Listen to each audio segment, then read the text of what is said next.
Welcome to Faith, Fiction, and Folklore, or the Tri-F podcast, where we try not to have the podcast up. Tonight, we are talking about Wes Huff, talking about Ammon Hillman, our favorite guy. We can't stand him, so we're going to pick fun at him again. Actually, we just got a lot of angry... I'm great. I'm excited because we got a lot of angry comments about this guy. And so I'm like, well, now we got to do more stuff on him. I mean, we have no choice. Challenge accepted, sirs, on the internet. Comment section warriors. So, and since we don't know this much about the topic, we thought we'd refer to one of our go-to favorites, Wes Huff, the guy who dealt with Billy Carson in such a final fashion. So, Wes Huff is going to... mess. The great part about it is Wes Huff is very kind about it. He doesn't talk crap about him hardly at all. Great. So he's kind. That way we don't have to be. Fantastic. So, all right. Let's see if I can get to the right one. Here we go. And here we go. What is the Antichrist? What is the Christ, if you have to know them? Antichrist, you have to know the Christ. Right. It's a Greek word For applying a drug to your eyes. What? So that they may be open. That's what the Christ means in Greek. Yes, it's from the verb chrio, to be stung by the gadfly. Who's the gadfly? It's a state of mania. They call it in Greek oyster. That was the most polite I've ever seen. What he meant in English was, you're full of crap, sir. Yeah. Instead, we're just going to go, okay. He's building quite a trail here. Yeah. Way to double down.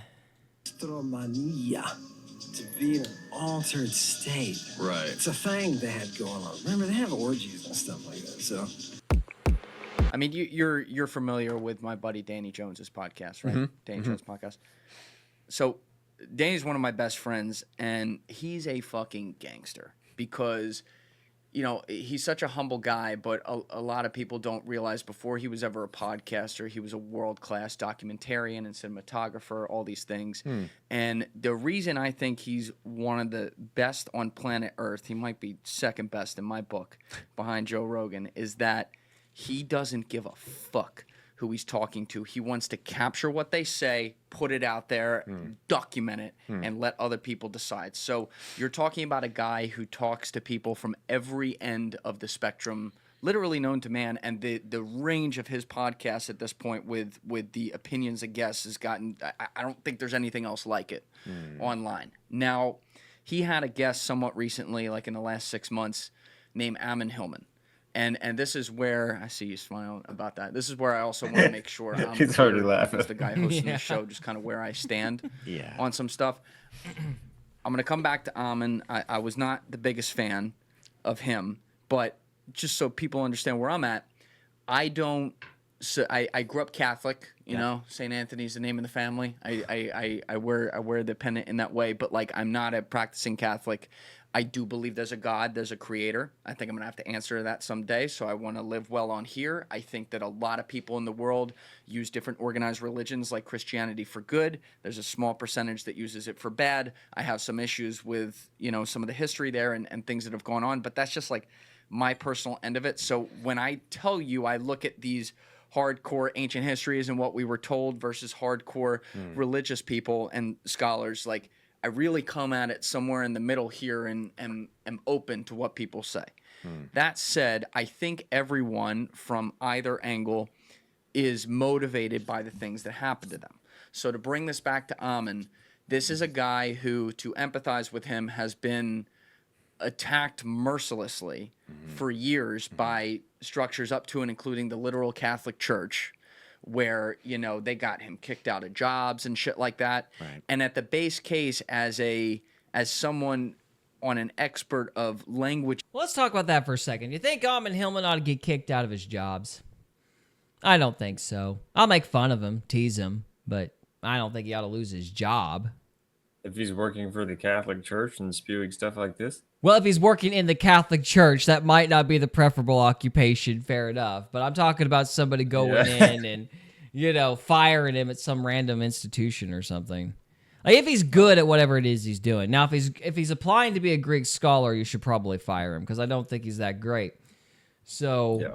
But no, I don't think people should chase people around and harass them for being, special. So, Of course not. No. yeah. What do you think, Trevor? No, he was actually a teacher in one of the institutions. I don't remember which one. Hope he And wasn't teaching Greek. he was teaching what he knows, the textual something or other philosophy. Oh, yeah. That's a Something like that. different thing. Yeah, if like he's teaching this stuff, like And then he started bringing up the subject of the Christ thing being this, whatever he called it. yeah, when we watched this dude last time though, he didn't bring up any evidence at all to support that claim. It was just his translations of the words. Spittle and rub it together and make a salve in my fingers. Well, the whole idea of like the oil being sperm, I was like, you dingus, the Jewish people have olive trees all over the place. That's why they anointed people with oil. What's wrong with you? Well, Yeah. see, that's the issue, is that little clip was on TikTok. That's the TikTok that's been blowing up. The oil So and the sperm thing? Yeah, what we just saw just a minute ago. Oh, that's different. That's, retranslating the word Christ into Yeah, something stupid. Yeah, well, that's that's the TikTok that blew up. It's got millions of views and everything like that. Okay. Is this video why he's getting fired, or is he fired before No, that? He's been fired from multiple places, Uh-huh. from my understanding. Well, I'm assuming it's because he has no evidence for any of the stuff he's saying. Yeah, and Wes Huff gets into that here All in the right. video. Okay. There's no doubt that he has a massive understanding. It doesn't mean he's right about everything, but he has a massive understanding of ancient languages and certain parts of that very few, if any, people study. There are guys like Brian Marescu who talk about and have cited him before and talk about what a brilliant guy he is. That said, the reason I wasn't the biggest fan is because I think, in the equal but opposite reaction to life that I talked about earlier, he has been strongly behaviorally motivated by anger at what has been, I agree, unfairly done to him in many ways, that has kind of pushed him to a point where he wants to get to the opposite conclusion no matter what. So it's not good enough that, like, for example, the Catholic Church and the teachings of Christianity are wrong. It's like, no, Jesus used kids as drugs. Yeah. And it has to go Yeah. too far. That said, I listened to that podcast back when it came out. I haven't listened to it since. So there were a lot of things in there. I'm a little hazy on some of the stuff. I know you've gone through that and whatever. But what were some of the biggest points of contention that you felt you had evidence against that he made from, let's say, like a translation basis in there? Yeah, that's a good kind of segue within this conversation, because Ammon does have a very specific level of expertise, and he's very proficient in classical Greek as it relates to medical texts. Now, classicalism in terms of ancient Greek literature is huge. I mean, there's a wide spectrum of all sorts of things that fall into classics. Everything from like Plato and Xenophon to these medical texts that individuals like Ammon are dealing with. I think part of the problem, and aside from the character assassination that I can't speak to because I've only seen bits and parts of it, and would probably agree with you that that's not fair. His arguments in particular are not just fringe, they're him against the entirety of the scholarship. And that's where he's taking very specific parameters for words, and he's then applying them in ways in contexts where they just do not apply. And individuals who I greatly disagree on a whole range of things, individuals like Dan McClellan and Kip Davis, who Kip is actually a fellow Canadian. He lives out in British Columbia, but have pointed out the fact that what he's doing is he's applying a very specific level of terminology within the ancient Greek language in cases where it doesn't apply. And so it's the equivalent of saying, so in my own sort of sphere and field, there are specific terminologies that exist within theology, like we talk about Christ condescending. And what we mean by that is literally the Latin con, meaning with, and descend, to come down. And so when we're talking about the condescension of Christ, what we're talking about is the humility of Christ, to step out of his eternal throne as the second person of the Trinity, stepping into humanity. But if you were to say to someone after this, if someone said like, hey, you met Wes Huff, how was he? And you went, he's a little bit condescending. You wouldn't be talking about my humility. No. Right? Because that word has a different meaning in its different context. And part of the problem with something like what Ammon says is that he's taking terminology that exists within the parameters of a specific field, and then he's applying them in areas where there's an entirely different contextual meaning and The truth is, behind closed looking at doors, the P word became my Yay! secret sin at age 10. P word And And an awkward ad, too. spectrum of understanding. Not for me. So part of what he said that some people jumped on was that he says that the word Christ comes from the Greek word chrio, which Yes. it does, right? To anoint. And in ancient Greek medical texts, there is a usage of that, which he has capitalized on with applying drugs to your eyes. Now, more broadly, chrio does mean to rub, particularly a liquid ointment or substance, on your body. So this relates to everything from bathing to ritual practices in religious circumstances. But you could likewise say if you were an ancient Roman and you had a bath and you came out and you put on cream, skin cream, Right. so your skin didn't dry out, that was an example of chrio. You were applying it to your body.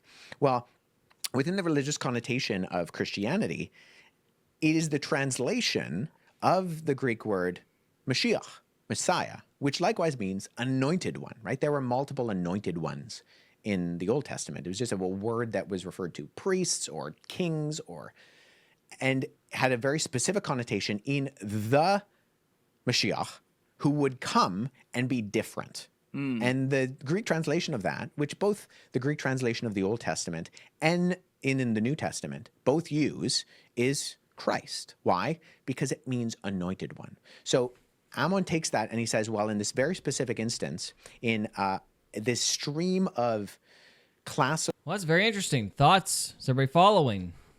About Creo? Yeah. That's interesting. Is already Yeah. taking it apart and put it in a nutshell. Yeah, I think he's summarizing it very good, very well. I mean, basically, he's taken the concept, the anointed one, which refers back to, like, you know, the kings of Israel who would be anointed with oil, right? And that The meant that they word were set kinda- apart.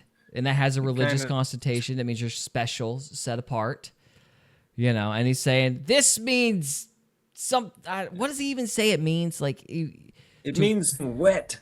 the wet. Oh, man. Yeah. The wetness of water, man. wetness of The water. purple. Not wet. Yeah, it's like... It only makes you wet. Well, Trevor, you're the one that's really looked into Ammon. Do you know what exactly what specifically is he saying the anointed one means? Is he just going, well, it means to anoint with oil in some sort of general way? Well, when he says it, he said, he doesn't actually say the anointed, the oil, as far as I can recall. He just says the anointing? He just says. I say lost you. what he doesn't. As far as I remember, All right, hang on here. He's- You're breaking up. Vague about his claims. yeah, He's being vague about his Yeah. claims. Is that what you said? he it's very hard to follow along. 'Cause Yeah, the guy 'cause he's mumbles a lying. lot. That's part of the problem. All right, well, let's just take a minute here. What is this TikTok video? Let's see if we can look it up. Because I want to... So, in light of what Wes has said, let's look at his actual comment. And because... Fair enough. Seems like he's, referring. I don't know. Is it, you said this is on TikTok? Ammon Hillman. Anointing. The Romans have come through a world that was the Bronze Age renaissance of drugs, dotes and antidotes, they call it, Christ and Antichrist. They are pharmacological terms, and they're using them that way. And when you get baptized, this is what you're being baptized into. It's the only way to bring eternal life. And you say, wait a minute, what? I thought, because you're thinking the wrong eternal life. There's no phrase in the New Testament that says eternal life. They all. Well, that's not true. Anyway. What's John 3:16? John 3:16, everlasting. Everlasting. That's a synonym for eternal. That's like there a jillion times. Okay. Anyway. Say ionic life. Ionic life. Uh-huh. What does that mean? It's outside the time stream. We're in the. So he just said forever means forever. That'd be like forever's outside of the time stream. Yeah, we know.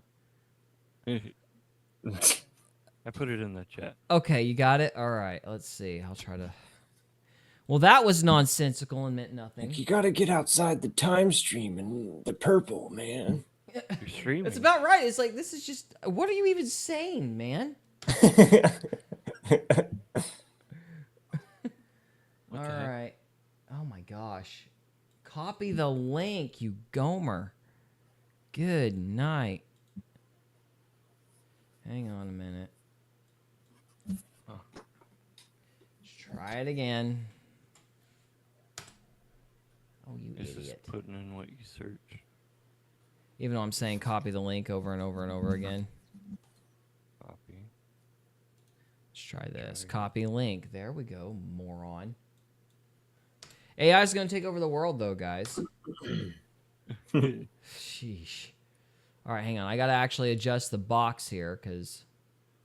He's boxing. He's boxing. Yeah, because it's a short and it's all formatted. Stupid. It's all funky. Yeah, I'm hang on. formatted. Funky. All right, here we go. Maybe. Play the video. Stop Good. scrolling.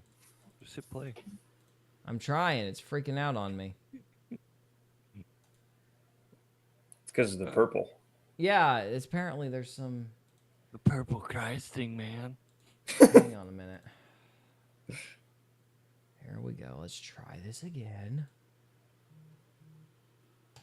You want to hear something really fascinating? Sure. The legend of Noah's Ark and the flood. I'm not suggesting that there was a This flood that isn't the covered same everywhere one. on Earth, and nor am I suggesting that there was a boat that housed every species of animal on Earth. However, if Noah's Ark They existed... were all babies, man. Oh, man. What is happening? That's not even the same video. Yeah, you refreshed it on Joe Rogan's video instead of the other Good one. grief. I hate these shorts, dude. They're the dumbest thing. All right, They take took too much 37. purple. Too much purple. Too much purple. What is the Christ? What is the Antichrist? What is the Christ if you have to know them? Antichrist, you have to know the Christ. Right. It's a Greek word Huh? for applying a drug to your eyes so that they may be open. That's what the Christ means in Greek. Yes, it's from the verb chrio, to be stung by the gadfly. Oh yeah, the guy. Who's the gadfly? It's a state of mania. They call it in Greek oistromania, to be in an altered state. Right. It's a thing they had going on. Remember, they have orgies and stuff like that, so you better buckle up.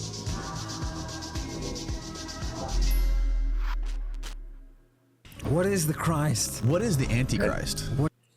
Well, that was makes dumb. me want to learn Greek. Yeah. Yeah, you Anyways. gotta, well, I mean, it's not so much a matter of learning Greek, it's a matter of understanding that different things have different contexts. The guys use it like Wes Huff said it best. It means the anointed one, which is what they used to do with the kings, because it's a Jewish culture, and cultures are actually relevant. You can't take a Greek medical textbook and apply it to Jewish culture and expect to get the same result just because the words have a different connotation depending on the genre of whatever you're reading. Yeah. So that's kind of grade school grammar, in my opinion, whether it's Greek or English. Yeah. But anyway. Yeah, he's like Will Don him a lot, but he talks about how like we're different. Like if you go to somebody in Bible times and say, "Well, let's go shoot the bull," like they're gonna down and shoot a cow in the head, right? Yeah, Because yeah, they just exactly. don't understand the context and the culture. Right. And he's doing that. Yeah. It's not cool because of the purple. Because of the purple. And because he's lying, but also because of the purple. And the gadfly. And a gadfly, because that And the means gadfly. something. All right, let's go on here. Medical literature, it means to apply a drug to your eyes, specifically Yes. related to not the bot fly. What does he say? He relates it to a fly. And I don't remember the detail, but well, and it does mean that in the particular instance that it's being used. But this is where semantic range is very important. And this is the problem that some others have. yeah, should we pull up this clip, by the way? Sure. Just so there's context. I think I have it. Oh no, we're gonna watch it again. Because I want people to follow along with what you're. Embrace what the you're getting stupid. at here. So this Embrace it. is- You can skip it. Yep. He's embracing. He's embracing. Right. Game. Ew, bad. So that and Okay. Can I also just add, I don't think people are buying into Ammon Hillman. They're buying No, they're buying into the fancy music. YouTube just did an ad. Well, yes, YouTube just did an ad. No, they're buying into the fancy music and the production value. They're buying into Ammon Hillman's editing team. Because if you just listen to this guy, it's like, dude, you have been burned out. What is the matter with you? But hey, you put a bunch of operatic music, you can't hear the high quaver in his voice. And if you cut away to all these graphics, from Christian art, you can't notice him going, yeah, man, So that's part of the problem. Yeah. and that's kind of what you were just getting at with what he says there. But you're saying that like he's stretching some of his knowledge on the pharmacological history of language and bringing that into, say, Jesus's lexicon and how he says things.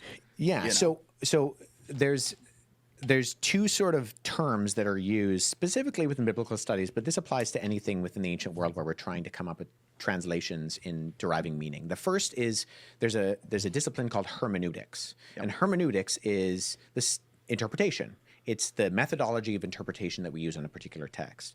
Before hermeneutics is exegesis. And exegesis is a Greek word that literally means to bring out, right? The opposite would be eisegesis, to read into. So when you're exegeting something and you're looking at an ancient language, you're trying to get at the author's intention by different levels of contextual application. So there's immediate contextualization, there's document contextualization, there's historical contextualization. Unfortunately, what Ammon is doing is he's confusing and conflating whole realms of how we do interpretation of ancient languages and how those operate within a specific context. So in the biblical documents, Christ has a very specific meaning and application. That doesn't mean that Hrio does not mean applying a drug to your eyes that you may see. That's not what anybody is saying. I don't think anybody who reads classical Greek would say that that's not true. It's just that that's what it means in a very specific instance, right? I could talk about the right to bear arms, and I could be talking about firearms, or I could be talking about a grizzly bear, right? Yeah. And talking, you know, So you're saying it's cherry picking. it's not even that it's cherry picking, it's broad brushing. It's broad brushing to Stop being nice. It's cherry picking. He's full of it. Let's just call it what it is. He knows what he's doing. I told you he was being nice about it. Yeah, He is. yeah, a little too nice, but that's okay, I guess. He can be the bigger man. We can be petty. It's fine. in a way that I think it's very clear that Ammon has a lot of proficiency in classical Greek. Yes. But he doesn't appear to have as much of a proficiency in Koine Greek, which is what the Bible is written in. So Koine means common. So if you read something like, so when I was doing my language exams as part of my entry to my PhD program, I had to do a series of different exams that span different levels of competency. And one of them is I had to translate a section of this ancient writer, Xenophon. Xenophon wrote a biography of Plato, and then he wrote a number of other philosophical exercises that are very important. Xenophon's Greek is very, very different and far more complex than something like the Gospel of Mark. And even in the New Testament, the Greek spans between very simple and very complicated. So the Gospel of Mark, actually I mentioned earlier, when Luke says that he's writing up an orderly account and that others have written accounts, he's implying that there are accounts that are not orderly. And I and a number of other scholars think he's actually referring to Mark, because if you read Mark in Greek, it's very, very simple. It's almost written like a child. It has what's called parataxis formulations. Parataxis? Yeah, so children, when they say things, like my son will say, Daddy, and then I went to the park, and then I got on the slide, and then I, and then. Mark continually says the phrase kaiuthis, and immediately. Everything is immediately. And immediately, Jesus got up out of the water. And immediately, he went out into the wilderness. And immediately, he was in the temple. And immediately, and it's just a symptom of very simple writing. Yes. It's called parataxis. Yeah. And so a lot of the times, you'll see this in the translations, but sometimes they just leave out the end immediately because it's just superfluous. It's not needed because it's just like ad nauseum repeated all the time. And if it's deemed to not actually be communicative to what Mark is saying in that particular instance, it's just kind of the repetitiveness of the phrase, then some translations actually leave it out in some instances entirely. So you have this spectrum. For a long time, scholars looked at the Greek of the Bible and they were confused by it because they were like, why is it so different than the classical Greek? Why does it operate on at times a more simplistic level, but it just looks different? And there was a period of time in the Middle Ages where they referred to it literally as Holy Ghost Greek, where they said, actually, this is what inspired Greek looks like. This is divine Greek. And then in the 1800s, between 1864 and 1867, these two guys, Grenfell and Hunt, who were fresh graduates from Oxford University, Queen's College, they head over to Egypt to look for not statuary or monumental architecture, which was the standard for the time in Egyptology. They were looking specifically for manuscripts. And they end up going, all up and down the Nile. They're, running out of finances. They don't know what to do. And they stop in this city called Oxyrhynchus, and they turn to the garbage dumps. And they dig up the garbage dumps, and they find thousands, 500,000 papyri. In the garbage dumps. In the garbage dumps. Because... Okay. I've been doing a little bit of studying on textual criticism. 1800s is a very dubious time for all of that, let's just say. There seems to be a theme with this finding stuff in the trash thing. It's a little suspicious. I'm just saying that Tischendorf also came up with that. He found the Sinaiticus in a waste basket. So, I mean, I would raise an eyebrow at all that, but, I don't know anything about these two guys in particular, so maybe they really did find it. Who knows? Or, well, really what it is they would find this stuff out of monasteries. This would be my opinion, let's just say. They would find this stuff in monasteries, and then they'd steal it. Yeah. But then they'd say they found it in the trash.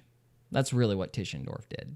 But, they'll claim that they found it, in a wastebasket about to be burned or something stupid like that. So, anyway, just adding that in there.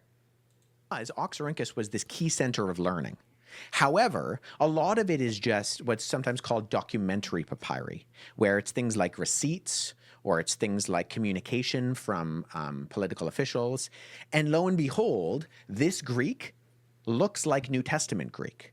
And so that's when we get this classification of koine, of marketplace Greek, of common Greek. And actually, it was the opposite of what scholars in the past thought. This isn't like special divine Greek. This is actually regular But this is also an interesting point because it kind of calls into question, like, how bad was the illiteracy back then? Because one of the things I've heard, I haven't checked it for myself, but Shad Brooks talks about it in Shadiversity. He refers to the fact that, you know, being illiterate back in the Middle Ages, for example, that didn't actually mean being illiterate. It meant you couldn't read Latin. But you had your own common language. And so it's very possible that there was an academic language and then a common variant that most people could read, like a simplified version of stuff. You know, because how could you conduct business if the majority of your people couldn't read? Really doesn't make a lot of sense. So, I mean, maybe they're not like super fluent, but they, you know, they'd be able to, you know, exchange goods. You'd have to have enough reading skills to do that. So, you know, it's just interesting that, you know, that he's bringing this up because, yeah, if there is a common Greek as opposed to an academic Greek, that would make sense, considering that you really can't have a society if literally 90% of your population can't read at all. Yeah. So. That makes sense. Yeah. The priest class always needs themselves. Yeah, there's always been, yeah, like the Latin thing's a pretty big example from what I understand. So. Yeah. People Greek. This is what you would have been talking in the marketplace. Yes. And so the gospel authors are writing in this way, A, because it's simple, and B, because that's what the average person is going to be able to understand if they are or have some level of literacy. They're not going to be reading Plato. They're not going to be reading Cicero. But they may be able to read, you know, their receipts, their laundry lists. Yeah. The Cicero, I'd love to get your thoughts. Like, I'd almost love to see you watch the whole Ammon podcast and keep pausing it and, like, react and see maybe there's even some stuff you're like, oh. But some of the stuff he has on Cicero, because that's separate from, like, the biblical things, I mean, I don't know if it's right or wrong or whatever, but that was eye-opening for sure. And I know that was eye-opening for Danny, too. That said, your point about Ammon having a knowledge that very few people have on certain aspects of, like, linguistic patterns in ancient languages, like, I forget some of the terms of them. I'll fuck that up if I try to say it. But your point there is right. And I also think that's the slippery slope with a guy like him, too, because I will tell you, I don't care what the topic is. Whenever I hear someone come out and say, I'm the only guy that knows. That's pretty good. That's good. With this language, because Yeah. I've been studying this my whole life. Right. And there's really no one else who's gone to Israel and studied the Greek among the architecture there. Yeah. When I hear that, that says to me, like, he's therefore saying, because I'm the only knowledge on this, you have to listen to me. And he's precluding that there could be any. I would have to agree with that because whenever we watched him, it did sound like he was like the sole arbiter of this translation. And I didn't even know about all this, like, reference to, you know, his medical, like his training in, like, formal Greek, let's say. You know, because it sounded like it was like, man, I'm the one who's discovered the truth, you know. And so that's probably why I got so chagrined at him, because it's so against everything I know. But anywho, so I think we pretty much touched on this one. This is pretty good. So what's this YouTube channel? Julian Dory Clips. I think, you know, go check that out. It's pretty good. Now, I believe Ammon Hillman had a rebuttal to Wes Huff. I think whenever I was looking at these shorts, I saw a reference to that. I did not pull that up. Let me see if I can find it really quick. You guys chat amongst yourselves. I'm getting pretty tired. I don't have a lot of steam left for old Ammon here tonight. Yeah. So. All right. Well, I found it quickly, thankfully. You're starting to see the purple? Well, that's not good. Hang in there. All right. Let's see. We got an ad first. Wix gives you the power of AI to build the website you need. I don't trust that at all. Full business. There's a lot of people online that really want this guy to debate you. So let's listen to what his response is to your translation of the word Christ. Yeah, perfect. Here we go. All right. Eternal throne as the second person of the Trinity stepping into humanity. But if you were to say to someone after this, if someone said, like, hey, you met Wes Huff, how was he? And you went, he's a little bit condescending. You wouldn't be talking about my humility. No. Right? Because that word has a different meaning in its different context. And part of the problem with something like what Ammon says is that he's taking terminology that exists within the parameters of a specific field, and then he's applying them in areas where... All right, I'm actually going to fix this for a second because my box is a little off on OBS, so give me like 30 seconds here. I just want to point out that Ammon is surrounded by candles and a bunch of presentations, so that doesn't bode well for him, in my humble opinion. Yeah, I hope he catches on fire. I think that's in his second pod. His second podcast? Danny Jones. Yeah, well, this is from 2 months ago. Yeah, the aesthetics, I don't know. I don't feel like they really lend credibility to him. But anyway, all right, here we go. There's an entirely different contextual meaning and spectrum of understanding. It's a big turd. Part Pinch of it what he off. said that some people jumped on was that he says that the word Christ comes from the Greek word chrio, which Yes. it does, right? To anoint. And in ancient Greek medical texts, there is a usage of that which he has capitalized on with applying drugs to your eyes. Now, more broadly, chrio does mean to rub, particularly a liquid ointment or substance, on your body. So this relates to everything from bathing to ritual practices in religious circumstances. But you could likewise say if you were an ancient Roman and you had a bath and you came out and you put on cream, skin cream. Right. Okay, I am not a body language expert, like, at all. But can I just point something out really quick?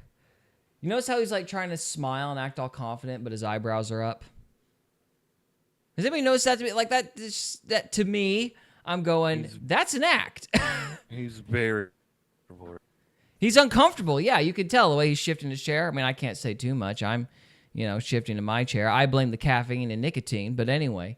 So, but yeah, like, I just feel like he's kind of uncomfortable here. That upward eyebrow thing with the kind of overconfident smile is like, you're going to bloviate, but you know you're caught. But that's just me. That's my bias talking. sure. What can I say? So your skin didn't dry out. That was an example of chrio. You were applying it to your body. Well, within the religious connotation of Christianity, it is the translation of the Greek word Mashiach, Messiah, which likewise means anointed one, right? There were multiple anointed ones in the Old Testament. It was just a word that was referred to priests or kings and had a very specific connotation in the Mashiach who would come and be different. And the Greek translation of that, which both the Greek translation of the Old Testament and in the New Testament both use, is Christ. Why? Because it means anointed one. So Ammon takes that and he says, well, in this very specific instance, in this stream of classical medical literature, it means to apply a drug to your eyes, specifically related to not the bot fly. What does he say? The bot fly. He relates it to a fly. And I don't remember the detail, but well, and it does mean that, you moron. in the particular instance that it's being used. But this is where semantic range is very important. Semantic range. Oh, God. And this is the problem that some others have. Let him finish. Let him finish. yeah, He's almost should we there. pull up this clip, by the way? It's about the climax. There's context. I think I have it. All right, fast forward through the so part I- where he plays the clip. We don't need to play that again. Okay, Is there. not says there, but you're saying that like he's stretching some of his knowledge on the pharmacological history of language and bringing that into, say, Jesus's lexicon and how he says things. Yeah. you know. So there's two sort of terms that are used specifically within biblical studies, but this applies to anything within the ancient world where we're trying to come up with translations in deriving meaning. The first is there's a discipline called hermeneutics, and hermeneutics is this interpretation. It's the methodology of interpretation that we use on a particular text. Before hermeneutics is exegesis, and exegesis is a Greek word that literally. Can I also point out that he's just laughing at completely inappropriate moments? Why would you laugh at the term hermeneutics? It's a term. Scholars use it. Why is that funny?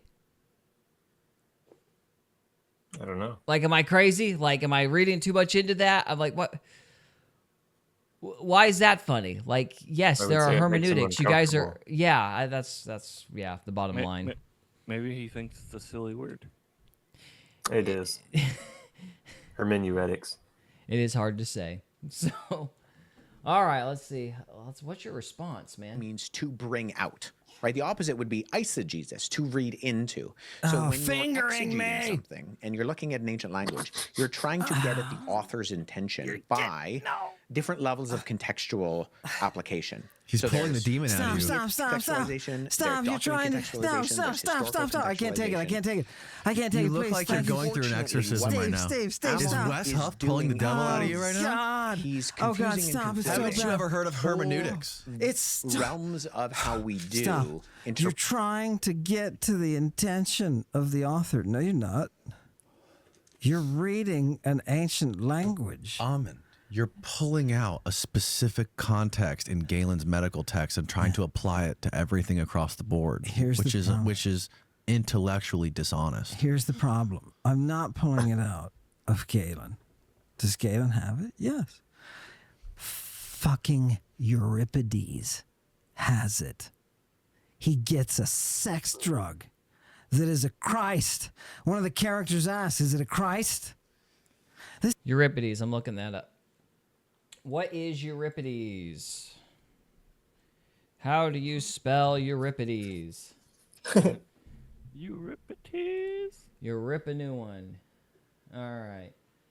Okay, what is the context around Euripides?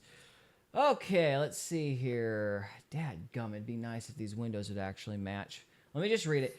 Euripides was a tragedian of classical Athens, along with, I'm not going to say those names. One of those is Sophocles. I know that one. He is one of the three ancient Greek tragedians whom any plays have survived in full. Some ancient scholars attributed 95 plays to him, but the Suda says it was 92 at most. Of these, 18 or 19 have survived more or less complete. Rusius is suspect. There are many fragments. Most of his other plays. More of his plays have survived intact than those of these other two guys together. Partly because his popularity grew as theirs declined. He became, in the Hellenistic age, a cornerstone of ancient literary education, along with Homer and these other guys. Okay, so here's the problem. He was a playwright? Yeah, he's a playwright. So because he grabbed a sex drug in a play, that means the anointed one means just an ointment. Again, the problem is he's not factoring in the Jewish culture. The Greek is back translating, essentially. That might not be the right term, but he's basically back translating to the Hebrew culture, like the anointed one, the Messiah. That means the anointed one. That calls back to the king. Like there's a Jewish context around that term, and it's being translated into Greek. That's the problem. So it doesn't matter if he's pulling it from a medical text or a Greek tragedy or whatever. The problem is he's not bearing in mind the Jewish culture. So, yeah. See what else he has to say. This is not from the medical. This is from everything. Everything, Wes Huff, you fucking fake. Everything. Yeah, this is why he wouldn't face me. I can tell you right now, and I can tell your audience. Have you asked? Your audience must know. This man does not really read Greek. What is he, finishing his PhD? He's finishing his PhD. Yeah, he's finishing his PhD in biblical studies. You know what that means? It means he's had a couple of semesters of Greek. Yeah, he was able to say the name Xenophon. That was nice. Dude, does he read ancient Greek? No. That's why what comes out of his mouth is theological bullshit. This is not a craftsman. This is not a skill. Trust me, I'm the expert. Trust the science. Trust the bald guy with tattoos on the side of his head. You're surrounded by candles for no apparent reason. Yeah. Okay. Mr. Demon's on my t-shirt. Yeah. Freaking weirdo. Yeah. This is theology taking you into a back alley and putting its finger in your butt. What the? Hey, look, an ad. Yeah. And that's why he wouldn't face me. That's why he wouldn't. Let's read some Greek. Purple. Let's look at where it says Jesus ejaculated, wanted Mary to suck it down. Whoa. So who are the other authors that say that Christ is applying a drug to your eyes besides Galen? John, the apostle. Oh, where is it? Where are they? This is, oh God. This is the Huff of the He's West. saying it's only in a few places, and you're saying it's literally everywhere. Here, get this. Focus on the camera. Here's some Greek for you, Wes. You idiot. It's in the book of Revelation, you moron. God tells them you better Christ your eyes so they'll be opened. You're not, Wes. You don't know what you're doing. You're a second-rate biblical scholar that will go down every time to a class that says, why, Wes? Because I read those fucking texts. I love it. How do you really feel? Let me tell you. Well, I'm convinced. Sometimes I think I can feel their buttocks. You're passionate about this, I aren't think you? I can feel it. Well, it's what the devil gives you, man. It's what the devil gives you. Look, he's been pumped up in his pride. He Drugs? thinks he's something Does the devil now. give you drugs? Because he slaughtered copious amounts of somebody drugs? who was making stuff up. The purple. Well, guess Purple. what? Lots This of is the purple. Gymnasium of the cosmos, baby. Right? You'll be taken down. You'll be taken down by somebody who knows. Right? Oh, God. Right. I love those classes. Did you talk to any classists? I would love to say, hey, why don't you get over here and start reading the text that you are. You know, Princeton just got rid of their Greek program, right? Get this guy out of my I did ear. not know that. Yeah, I think we've heard everything we got to say on that, dude. Okay, well, I'm convinced. Yeah, me too. Notice he didn't say anything about the Hebrew. And Wes's point was he's not factoring in like what the term would mean in Hebrew. It's being translated into Greek. The term Messiah is being translated as the Christ, the anointed one. And in the Jewish culture, that has a specific context. That's the difference. Yep. Well, plus, you know, Wes Huff basically tore him apart, and so he started attacking Wes Huff and his person. That's a very good point, Trevor. He went straight to the ad hominem, didn't he? Yeah. I mean, that's me calling the pot black, or pot kettle black, you know, because I've been insulting this guy all night. But yeah, He's kettling. That was his defense. Was, well, you're a fake, you're a phony, you know. This guy's a phony. Yeah, this guy's a phony. Was he finishing his PhD? Yeah. Has the last 4 years not taught us credentials really don't mean that much, though? I mean, honestly. Right. I mean, it's the studying. And I don't... Yeah, you've been in college or school or whatever. You studied this your whole life. Well, hey, look, you have a cat. What was this, the Night of the Living Cats? Good night. It's 2-in-1 podcast. Goodness. I could go chase down the other one, but Oh, don't. They like attack the cameras. So... Yeah, I don't have kitty headphones. Yeah. Well, anyway, yeah, I thought it was very funny that he got really mad at the word hermeneutics. That was kind of ridiculous. It's like, why are you... Yes, that's the traditional way to translate things. Why does that make you angry? Okay. It unsettles my foundation. he's non-traditional, man. Yeah, well... If Wes Huff ever was to debate this guy, I'm pretty sure it'd be another Billy Carson instance. But I doubt he's even called to ask. Billy Carson versus Ammon Ra, whatever his name is. That would be wild. That'd be hilarious. Like, you gotta read the emerald tablets through the purple. So they would just sit there and agree with each other the whole time. yeah, pretty much. It'd be hilarious. All right, well, gentlemen, I think that's all we have for this evening. Any final thoughts? No, sir. Final thought. Ready to wrap it up. What about you, Trevor? Huh? You got any final thoughts?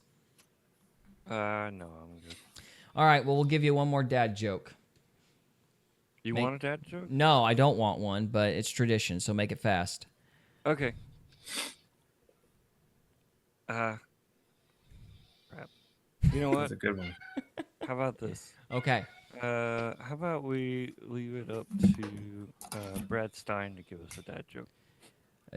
Okay, you want to listen to Brad Stein to close us out? It's a 1-minute video. I put it in the chat already. Okay.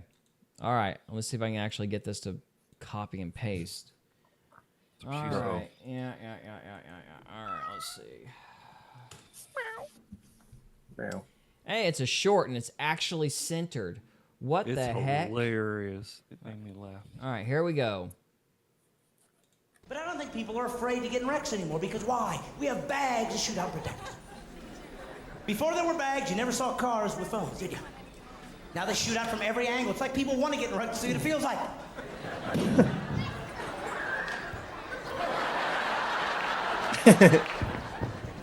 Got in a wreck. The kids loved it.